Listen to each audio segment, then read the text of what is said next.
This is Bloomberg Technology. Coming up, Uber fires the star engineer who was once at the wheel of its self-driving program and at the center of its bitter dispute with Waymo. Why it was time for Anthony Lewandowski to go and the road ahead for Uber's driverless cars.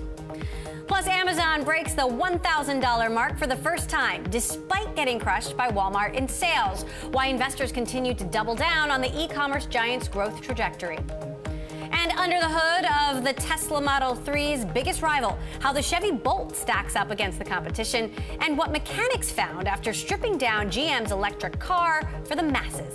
But first, to our lead. Big news out of Uber. The ride-hailing giant announced it has fired Anthony Lewandowski, the former head of its self-driving car unit. He is also the man at the center of an ongoing legal battle between Uber and Alphabet's driverless car unit, Waymo. Remember, Lewandowski was recruited by Uber in 2016 after a long stint at Google. Waymo then sued Uber earlier this year, alleging that Lewandowski stole trade secrets and patents for the development of self-driving technology and used them at Uber.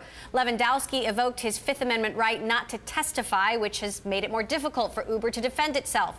Joining me now to discuss, Bloomberg Tech's Mark Bergen, who covers Alphabet, and our Bloomberg Tech senior executive editor, Brad Stone, with me here in the studio. So, Brad, first to you. What's the explanation? Why now? Well, this is really about 14,000 files that were allegedly surreptitiously downloaded by Anthony Lewandowski from Waymo. Judge William Alsup said that Lewandowski had to turn over those files. Uber told its employee Lewandowski it had to turn over those files, and he refused to comply, or he declined to comply, perhaps because something about them was incriminating. So, it's interesting. It turns what has really been a two-party case into almost a three-party case right now. We now have Waymo versus Uber, and Anthony Lewandowski now off on his own. So, Mark, how does this actually impact the case? Does this hurt Uber's case? Does this help Waymo's case? It's really hard to see right now. I think they're waiting for whether or not this will meet the criteria the judge has set up for the injunction, right? The judge could come out and say, okay, Uber, you fired Lewandowski. We don't have any evidence. He said previously that Waymo's case was pretty strong, but he said there was no quote-unquote smoking gun. So it seems like, Uber's lawyers probably know what they're doing. So this might be a good outcome for them, but right now it's really unclear. And is there any chance that Lewandowski could be personally prosecuted here? I do think that there is a criminal case proceeding. He also has a prior case that Waymo has filed against him. Prior to their February lawsuit against Uber, he's hired his own lawyers. After that lawsuit, they're criminal defense lawyers. So that's a likelihood as well. Now, Brad, Lewandowski argues that he's been forced to choose between his job and his constitutional rights. Does he have an argument there? Well, I guess, it's unclear. I'm not a legal expert, but perhaps. So Uber's driverless car future, what does this mean? They've already taken him off as the head of the unit. Do they really need him? Do they really need the technology? Well, he did become so identified with Uber and with its driverless car efforts, but there is a deep bench of talent there. You have Eric Mayhofer, who has now replaced him as the head of the driverless car division. He came from Carnegie Mellon. They have hired other folks, Raquel Uritzum, I believe, hopefully I'm not mispronouncing that, from the University of Toronto, has started an AI lab in Toronto for Uber. The risk is that the optics of this look so bad that it's going to be increasingly difficult for Uber to hire folks. And of course, talent is the name of this game right now. So, Mark, on that note, there's a public trial on track for October. What's next here? I do think, to Brad's point, the self-driving cars are not necessarily on the road tomorrow, right? This is still what experts say they're years, if not decades away. So there's a chance that Uber might turn into more of a partnership model. We see it partner with a few car makers. They might try to reach out to more car makers. It's something that Lyft has done, and of course, Lyft is also in talks with Waymo on a partnership there. So I think for this case, we'll see a lot of movement. Uber later this week. They also have the massive investigation into their harassment issues.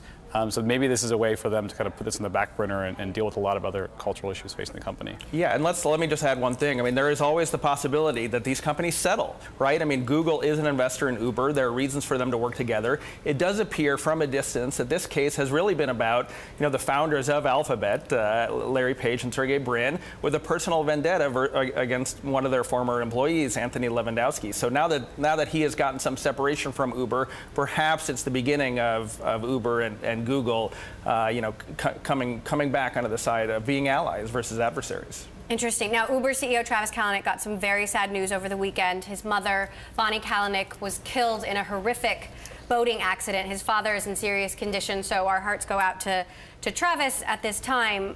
I do want to ask, though, Brad, what is this? Uber has a lot of challenges on its plate right now. The sexual harassment investigation, the results of that are coming this week or next week. Are we expecting any delays? As far as I know, no.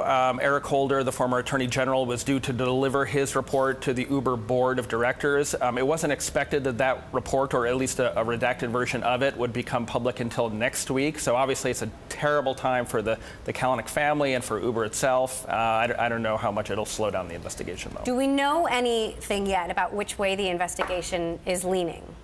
No, we know very little. Other than that, he talked to many hundreds of employees. He delayed the report at one time, asking for more time because of the response that he had gotten.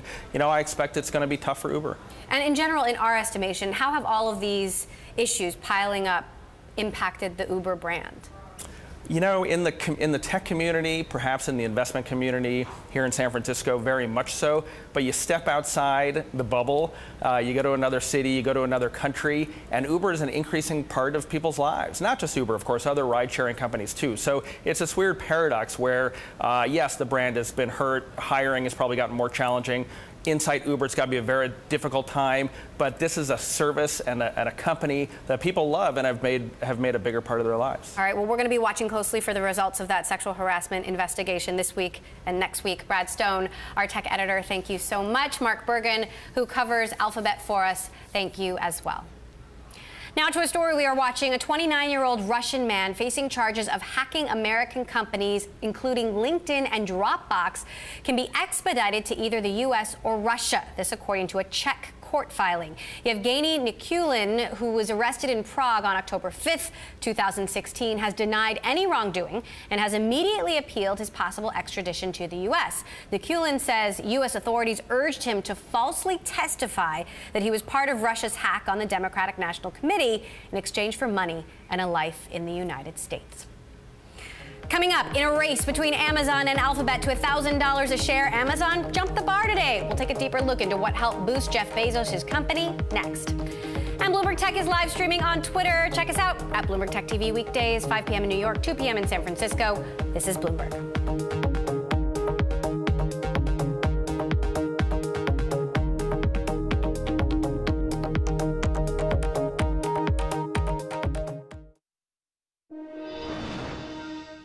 Out of Europe, activist investment firm CV Capital bought a 5.6% stake in Sweden-based Ericsson, valued at about $1.06 billion. This according to a regulatory filing.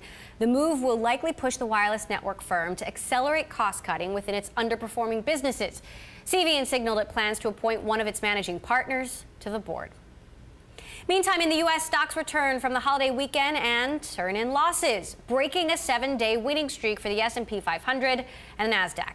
For a look at the movers in tech, our Bloomberg News stocks reporter Abigail Doolittle joins us in New York with more. So, Abigail, what stocks stood out today? Hi there, Emily. Well, so overall, it really was a pretty quiet session for U.S. stocks, with the major averages finishing down ever so slightly. But the NASDAQ 100 actually finished fractionally higher, up more than 0.1%, putting it on its 8th winning day in a row, the longest streak since February, and very exciting, yet another record high. So there's one bright spot for you. As for those movers that really helped the NASDAQ 100 and did stand out in the session, Micron was one such stock, with Morgan Stanley's Joseph Moore raising numbers, quote unquote, once again. He thinks that the pricing there looks very strong. That seemed to give a bit of a tailwind to NVIDIA. But then on the other hand, we had Ambarella trading lower as Pacific Crest cut the stock to sector weight. And we also had some of the Chinese internet stocks trading lower, helping to explain why the NASDAQ itself finished down ever so slightly. But let's end, at least right now, on one other bright spot, and that's Tesla. Tesla put in yet another record high. We have a great chart of this stock all the way from its IPO back in 2010. And look at that. The stock is up more than 1,800%. It's not really clear what drove the stock higher by about 3% today, maybe just technical momentum. But those gains over the last number of years, Emily, really speak to investors cheering CEO Elon Musk's vision and passion for the electric vehicle market. All right, speaking of another stock hitting a new record high, Amazon passing the $1,000 milestone. Tell us what happened. Well, very exciting there. Lots of people talking about the race, as you were mentioning, between Amazon and Alphabet and which stock would make it there. First, that happened for Amazon this morning, just slightly above $1,000. And here we have another great chart. This is from Amazon's IPO all the way back in 1997. Look at that, up nearly 51,000%. And you can see that most of the gains have come in the more recent years. So this really reflects the company's move into the cloud with the Amazon Web Services, plus their dominance in e-commerce. In fact, speaking about the dominance in e-commerce, let's take a look at a chart in the Bloomberg. This is #BTV 1376. It's a long-term chart. In white, we have the market cap of Walmart, so traditional bricks and mortars. And then in blue, we have the market cap of Amazon. And we see between about 2011 and 2015, they were about even. And then over the last 2 years, Amazon has just shot higher, reflecting not just the fact that the company's been performing very well over those last 2 years, but investors' hopes for the future that e-commerce will continue to absolutely be the rage, as it seems to be really crushing to some degree the retail sector. But very interesting, Emily. So Amazon may have this massive market cap now, about $480 billion. But this is another chart in the Bloomberg, #BTV 8987. And we see that Amazon is dwarfed by Apple. Apple's market cap, the largest market cap in the world, of about $800 billion. And then look at Amazon there, the fourth largest at about $480 billion. And between Apple and Amazon, we've got Alphabet and Microsoft, and then afterwards, Facebook, and then Berkshire Hathaway. So those are the world's largest market cap companies right there. Amazon right in the middle of the pack, Emily. All right, Abigail Doolittle showing us how it all stacks up. Thanks so much, Abigail, for that report. Sticking with Amazon's share price boom, we're joined now by Bloomberg Tech Spencer Soper, who covers the company out in Seattle. So, Spencer, what's your take on this? Well, it's a big milestone. It's kind of an arbitrary one, but it's still something people get excited about. But the main thing is that they're up about 40% for the year so far, and you know, about triple the pace of the S&P 500. So it's definitely a standout stock, and a lot of it is you know, the push into new, very big categories like apparel and grocery, that investors are hopeful that they'll be able to be as successful there as they have been in things like books and electronics. And then the other business line that's exciting investors is the cloud. And so another thing where Amazon has a dominant position and a lot of tailwind behind it. So those two things have investors excited. So I wonder, is it any one piece of the whole that's driving this more than any other, whether it's cloud or Prime or experimentation in brick and mortar or groceries, or is it really the fact that Amazon has all of these bets placed on so many different lines of business? Yeah, they're very well diversified, and they're also a quick pruner. So they'll try things, and if it shows you know, promise, they can put a lot of horsepower behind it. Or if it just a category they think is worth sticking to, they can stick with it for a long time. And also, yes, these new categories, things like grocery and the cloud. Grocery has very low online penetration right now, but it's an $800 billion category. So even if they pick up, you know, small slice of that, it's still very big revenue gains for them.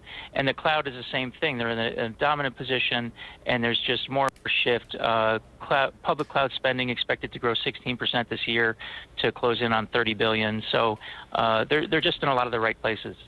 Why are investors so positive about Amazon, but so pessimistic about Walmart? Well, Amazon is executing, and it's in the right spot. So Walmart is established. It's got thousands of stores, and but that market isn't growing. The momentum is shifting online. Overall retail sales are maybe a few percent this year versus 15% for online. So it's just Amazon is in the right place, and it's executing well. So, and it's moving into grocery, which is Walmart's sweet spot.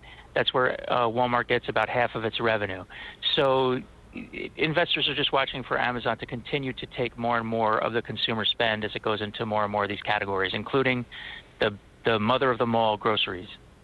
What about Amazon's experiments in brick and mortar in general, the bookstores? How big of a business do you think that's going to be? It's still very measured, but they must be seeing something they like because they're getting in more and more cities. I think about 8 now, and then beyond the bookstores, and they have drive-in kiosks for grocery pickup in Seattle. They just opened 2 of them. So they're experimenting with brick and mortar. They're realizing that they have to meet some customers halfway. They have to give customers a place to go to get certain things. But again, the pace has been fairly measured, and that's going to be where there's a big standoff between Walmart and Amazon, is on the grocery front and the brick and mortar grocery front with these drive-in kiosks where you can easily pull in and have groceries you've ordered online put in the trunk of your car versus doorstep delivery. And that's where Walmart has a big head start over Amazon. If Amazon has an Achilles heel, what is it? It might be what we just talked about, the lack of brick and mortar, and so the bookstores that you mentioned would be a place for people to test all of their gadgets. They have their Kindle readers, they have their Amazon Echo and this Alexa voice-activated platform. These are things people hear about, but a lot of them probably are more comfortable buying it if they can actually go to a store, see it, touch it, try it. And they're just going to get like the back of the store, bottom shelf treatment in some of their retail competitors like Best Buy and Staples and things. So they really need their own place to showcase their own product, and that has been their Achilles heel and one they're addressing. But they have to balance that because a big part of their advantage has been providing people the things they want, delivering them quickly without that huge overhead of a vast store presence. And so that's where they're trying to find the right balance. All right, we're looking at shots there of the Amazon Echo. Our Bloomberg Tech reporter, Spencer Soper, who covers Amazon in Seattle. Spencer, thanks so much. A story we are watching now. Intel has escalated the battle against rival AMD in the market for high-end personal computer processors. The company just unveiled a new, more powerful chip. Intel will begin selling chips under a new Core i9 brand aimed at gamers. The company's only competition in PC processors, AMD, says its latest product has outperformed Intel chips. And if you like Bloomberg News, check us out on the radio. You can listen on the Bloomberg Radio app, Bloomberg.com, and in the U.S. on SiriusXM. This is Bloomberg.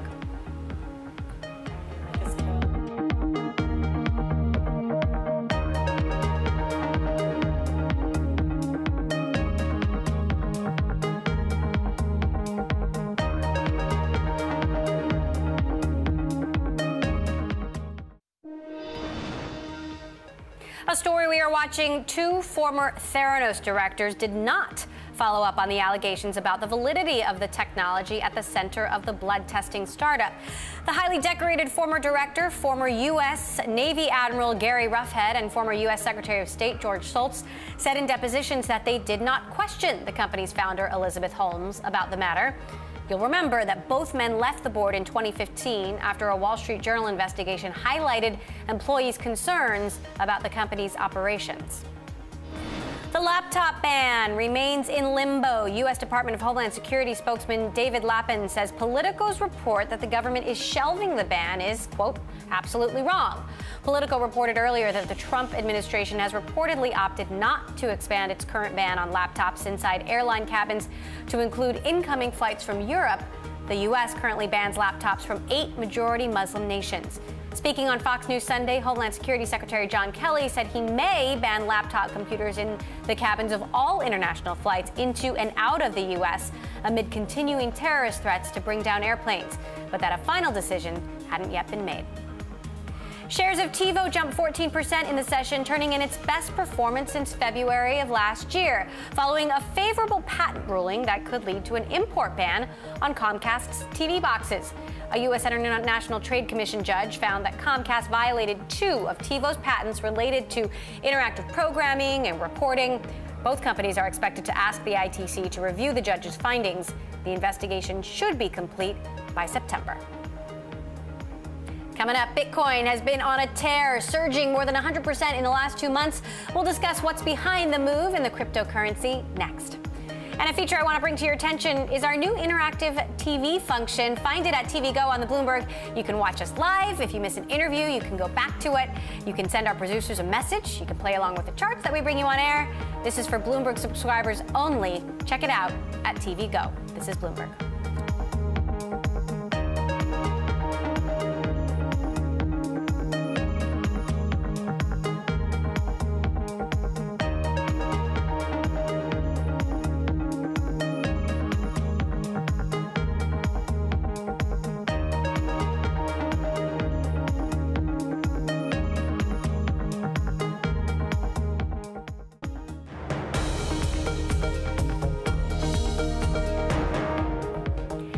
This is Bloomberg Technology. I'm Emily Chang. Bitcoin has risen more than 100% in the last 2 months, but critics say the digital currency is showing signs of a bubble. In the last week, Bitcoin hit an all-time high, only to slump back down. It's this kind of volatility that gets bears worried.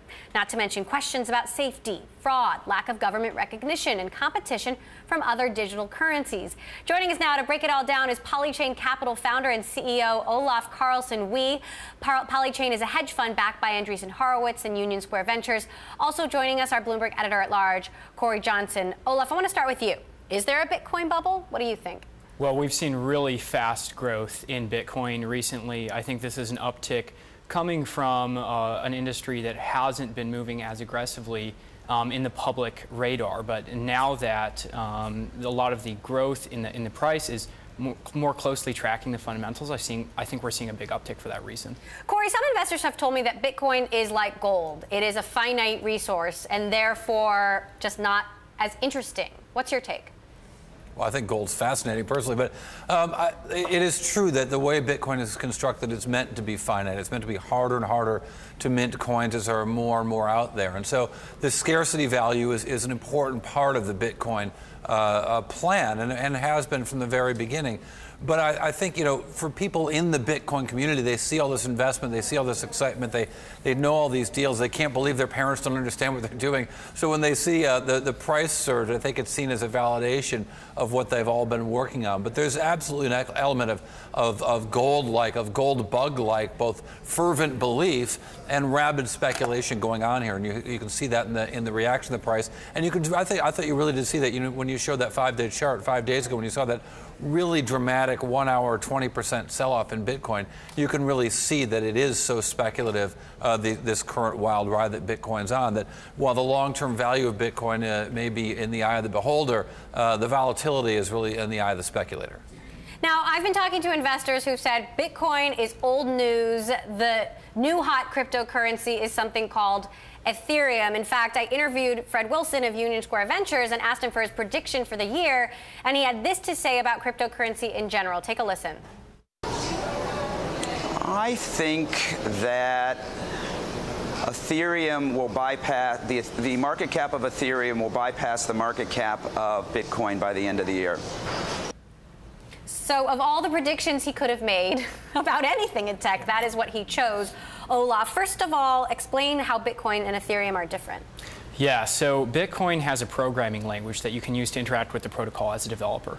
It's a very limited programming language. In Ethereum, this programming language is much more expressive. And it's higher level. What this means is that for developers building applications on top of the protocol, it's actually much easier to work with. So what we've seen in Ethereum is a much richer organic developer ecosystem develop very, very quickly, which is what has driven Ethereum's price growth, which has been actually much more aggressive than Bitcoin. So would you agree with what Fred had to say? Yeah, I would agree with Fred. You think the market cap is going to surpass? I don't know if I would agree with as aggressive a timeline as Fred, but I think in the long term, absolutely. How long? I would give it I would extend that out 1 year. So maybe by the end of 2018. Interesting. Corey, what are your thoughts? Well, I think Ethereum is really interesting, too, in the way that it sort of uses a distributed network to embed both sort of security and ownership of Ethereum, that it's a much more like TCP/IP than it is sort of the client-server method or model. But I think, so it's fascinating from that regard, and therefore could have some really interesting different use cases, still using the general concept of blockchain. But I think that the other problem is that it's harder and harder to use Bitcoin. And one of the big issues that I think not a lot of people are talking about in the Bitcoin world are how hard it is to close a transaction. The speed of closing a transaction in Bitcoin is getting exponentially worse. And it's been happening, interestingly, coinciding with the big rise in the price. But it's just hard to do a deal on Bitcoin right now. We're showing a chart right now that shows how long it takes to get a confirmation on the Bitcoin network of a Bitcoin transaction. And it's getting slower and slower, and that may be a problem that's embedded into the actual coin itself, so that the Bitcoin can't really get out of its own way with this problem. There's been a lot of discussion of this problem for some time, well over a year in the Bitcoin community, but the fixes haven't worked. and the proposed fixes are challenging the very nature of Bitcoin. So unless a solution is found to this, I think that it's going to be a real problem, a wind in the face of Bitcoin's ascendancy, because the transactions, the deals just can't get done. What about the safety issues here, Olaf? I mean, we just covered this big ransomware WannaCry hack attack, and the hackers were asking for ransom paid in Bitcoin because of the anonymity. Will that change? Well, you know, I think these technologies basically offer a whole new suite of use cases that weren't possible beforehand. So that includes both good actors and bad, just like the internet itself enabled both good and bad people. Are there any other cryptocurrencies that we should be watching? Oh, many others. Would you like to know what they are? Yes, I would. So I very much like Ethereum tokens, which are built on top. These are things like Maker, Augur, Golem. I also am a pretty big fan of some of these more novel types of signatures. So this is in things like Zcash or Monero. When do you think these are going to go mainstream? I mean, when will the average novice consumer be paying for things in Bitcoin or Ethereum tokens, whatever it is? So I think we're absolutely still in the kind of infrastructure building phase before we're ready for user-facing applications. But I do think within 1 to 2 years, we'll start to see the first viral applications that are user-facing. Interesting. All right. Olaf Carlson, Polychain Capital founder and CEO, thanks so much for stopping by. Thanks for having me. Corey Johnson, our editor-at-large, thank you as well. British Airways says its IT systems are now back up and running after a computer meltdown over the UK bank holiday weekend snarled flights all over Europe. Nearly 600 flights were cancelled, affecting 75,000 passengers. Citigroup is estimating that the chaos will cost the airline 100 million euros. The carrier struggled to explain how a local computer outage could strand thousands of passengers, saying it will hold an investigation to get to the bottom of what happened. Coming up, the electric car maker has been growing in fits and starts for years, but could the Chevy Bolt be the tipping point for the industry? One analyst literally ripped up the car to find out. We will hear from him next. This is Bloomberg.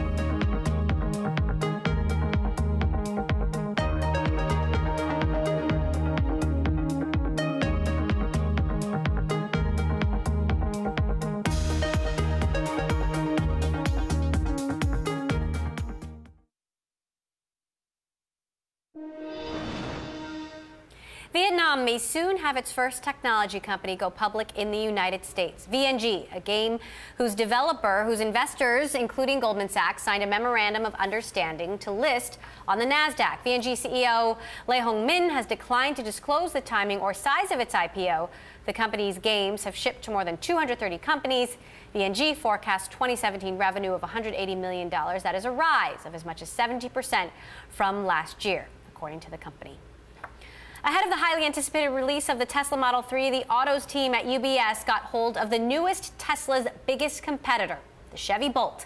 Not only did they buy the car, but they took it apart to give a comprehensive breakdown of the features and the costs of the vehicle. Colin Langan covers automakers as an analyst at UBS and wrote this report. He joins us now from New York. So first of all, Colin, you guys actually got a team of engineers to break down the entire car. Tell me about the process here.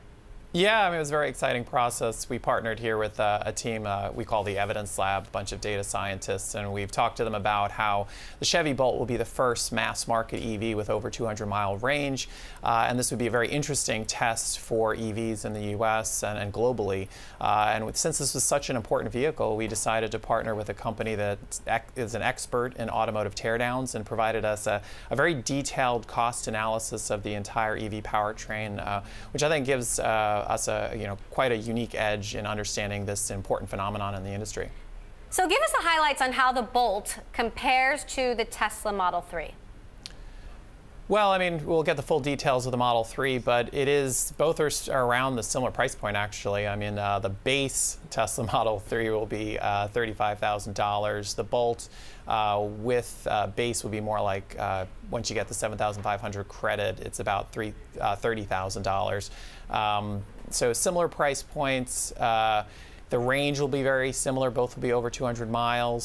So they're very interesting comparisons. Now, obviously, Tesla is going to be a little bit more upscale. So when we compare the two, we put a little more cost in the powertrain, assume that they're going to have a little bit nicer interior. Given the price point, probably is going to be more like 42, 43 with all the options, which will be closer to sort of a BMW 3 Series. Now, you guys estimate that GM is losing $7,400 on every car. There are estimates that Tesla will be losing $2,800 on every Model 3. How do they stem these losses? How do they close that gap?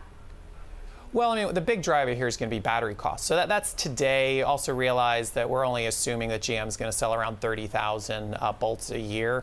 That's a very low number, so the R&D costs aren't really spread off over a lot of units. But the big driver going forward is going to be that their battery costs are going from over $200 per kilowatt hour today, and we estimate it'll be around $130 per kilowatt hour. So there's massive declines in battery costs are a key driver. We also assume there's certain components, and that was part of our expert analysis, that have a good step function coming down on the EV powertrain. That will also help in an above average cost decline on the EV powertrain as well. So that narrows the gap from about a $9,000 cost premium today to just a $3,000 or $4,000 premium by 2025. When you contribute that to the total cost of ownership, lower fuel, hopefully lower maintenance, the economics, particularly in Europe where gas prices are a lot higher, actually start to make a lot of sense. So what is your projection for the growth in the EV market in general as a result of the Bolt? Yeah, I mean, we raised our global forecast because we did find that the costs today are lower than we expected, and we do expect battery costs to accelerate. And that's, with, a lot of experts that we've talked to around the battery. So we're expecting by 2025 about 14% of vehicles globally will be EVs. So it's a very high number, I think, compared to other estimates out there. A lot of that will be driven by Europe, with about 30% penetration in Europe. In the U.S., we're a bit more conservative. We expect only 5% EV penetration. We really look at it with much lower gas prices. This is going to be more of a luxury vehicle. And we know, and one of the reasons why we are cautious on Tesla is that we know all the German luxury guys will be coming with their own EVs over the next 3 years in the 2018 to 2020 timeframe. And that's Mercedes, Audi, Porsche. So competition is intensifying on the luxury side. Right. So as more companies produce electric vehicles, what does that mean for the auto industry at large? I mean, it's going to be a very important transformation.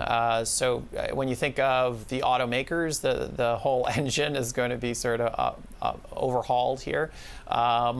And that's going to be a difficult and challenging transformation. At the end of the day, we do think that the return on invested capital for the automakers will actually, be very consistent with what we have today. And I think there's a very important role for the traditional automakers in the future. For the supply base, we highlight some names actually should benefit from this. So we highlighted in our report, Delphi, really has good content. Lear has good content on an EV, more content really than they have on internal combustion engines. So it really could be a positive if you're a well-positioned supplier. Any idea when Chevy will be making the car more widely available and with less of a focus on California specifically? I don't have any official news there. I mean, I assume it'll be, ramping production like most vehicles throughout the rest of the year. It only launched in the fall. All right, Colin Langan, analyst at UBS. Fascinating report you guys turned out. Thanks so much. Thank you for having me on. Coming up, the man who was the mastermind behind Android, Andy Rubin, has unveiled his latest creation. Why he says there's room in the market for yet another smartphone. And a quick programming note, Bloomberg's Tom Keene will be sitting down with Federal Reserve Bank of Dallas President Robert Kaplan this Wednesday from the Council of Foreign Relations. Catch that conversation on Bloomberg Daybreak Americas, 8 a.m. Eastern.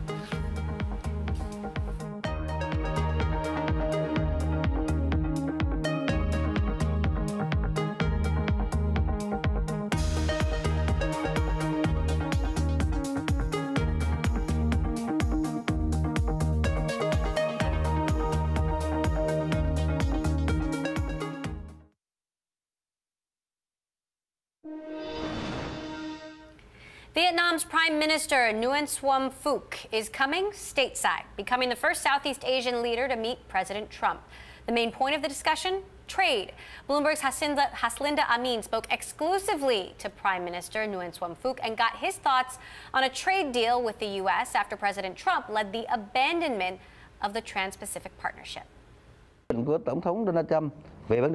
We respect President Trump's decision with regards to trade, and we want to make sure that we can convince him that this is a mutually beneficial relationship for both sides, and the exports and American consumers benefit and prefer the products that Vietnam export to the U.S. market. The creator of Android unveiled his latest product. Andy Rubin, who developed the software that powers hundreds of millions of devices around the world, now has two gadgets of his own, a smartphone and a home device. The company is called Essential, and it is betting it can take on the likes of Apple and Samsung. Joining me now, Mark Gurman, Bloomberg Tech's gadget reporter. So, Mark, what exactly did Andy come out with here? I've heard it called the anti-iPhone. Right, so there's two products as part of a larger ecosystem with this new ambient OS. The first, like you mentioned, is the smartphone. It's the Essential phone. Why is it an anti-iPhone? I think because you can install pretty much any app on it. It's expandable, it's modular, there's a 360-degree camera attachment. And how is this different from Android? Well, it's really differentiated by the hardware, right? And there's a custom interface on top of the Android core of the software. The hardware is really nice. It has titanium edges, it has a ceramic back, comes in 4 cool-looking colors. There's a gold one. You've seen that before with the iPhone. Pretty much every phone these days, there's a gold, white, and black and gray color option. But it does look pretty nice with the ceramic and titanium. The screen is edge-to-edge, sort of like the new Samsung phone and the iPhone 8 that's coming out in the fall. So there's a lot to like here from a hardware design perspective. So there's Apple, there's Samsung, Google has phones now, but there's a whole host of Chinese competitors. What makes the smartphone market growth is slowing down? What makes him think there's room for another device? I'm not sure. I mean, there is a market for those phones, some of those Chinese makers that you mentioned, like Huawei and Xiaomi, and there's another company called OnePlus that has these $700, $600, even $500 in some cases, unlocked phones that you can put on any carrier you'd like. But this phone is really high-end. It's a $700 phone, and it's part of this big ecosystem.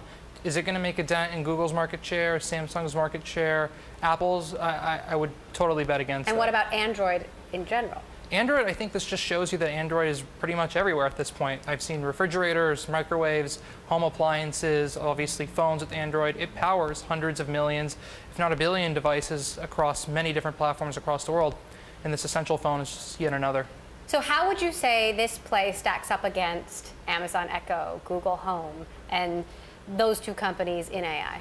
Right, so this home product is what you're referring to, right? So it has this new OS built on, it's called the Ambient OS. It's probably built upon an Android core, but they haven't said. The difference is that this is very assistant-oriented. You talk to it, it gives you information. It's very small, like the Echo Dot, so it doesn't have big speakers, which is a big differentiator from the Amazon Echo, the bigger one, as well as the Google Home, which do have pretty loud speakers, something we understand that Apple's looking into as well for its home device. Now talk to me about this setup, because it automatically introduces itself to existing devices, correct? And supposedly makes for an easier setup, which is one of the huge problems and why people don't connect their homes to begin with, because it is such a headache to get everything online. Right. I mean, I can't speak to how easy the setup is because I haven't tried it yet, and they haven't said when it's going to come out. Probably later in the summer, definitely after the phone is what I'm gleaning from looking at their website. But it's promising to have all sorts of integrations with HomeKit and other platforms for smart home devices. So it would make sense that you could pretty much set it up with a snap, pretty much probably from the interface as well. So how optimistic are you about it? Optimistic? Well, it would not be wise of me to bet against Andy Rubin. I mean, if you remember, he helped create the Sidekick. He also, obviously... Some people don't remember the Sidekick, so I remember the Sidekick. Remind us that this is a very old phone. Came out at the turn of... Yeah, I like the Dwayne Wade the edition. New millennium. With the basketball stuff on the Sidekick. So yeah, the Sidekick was extraordinarily popular. It really helped make T-Mobile when that launched as a carrier over a decade ago in the US, if you remember that. And so he did that, and also Android. It's ubiquitous. It's the OS for technology products today across many different platforms, from cars to fridges to microwaves, all over your home. So it would be difficult to bet against Andy Rubin. Will it make a dent? I don't think so. I would bet against that. But But it seems like there is room for another hardware player to make premium devices, and that's what he's doing. All right, Mark Gurman, our Bloomberg Tech reporter. Thanks for your opinion there. I appreciate it. That does it for this edition of Bloomberg Technology. On Wednesday's show, we'll be covering HP's second quarter results. We'll have full coverage and analysis. That is all for now. This is Bloomberg.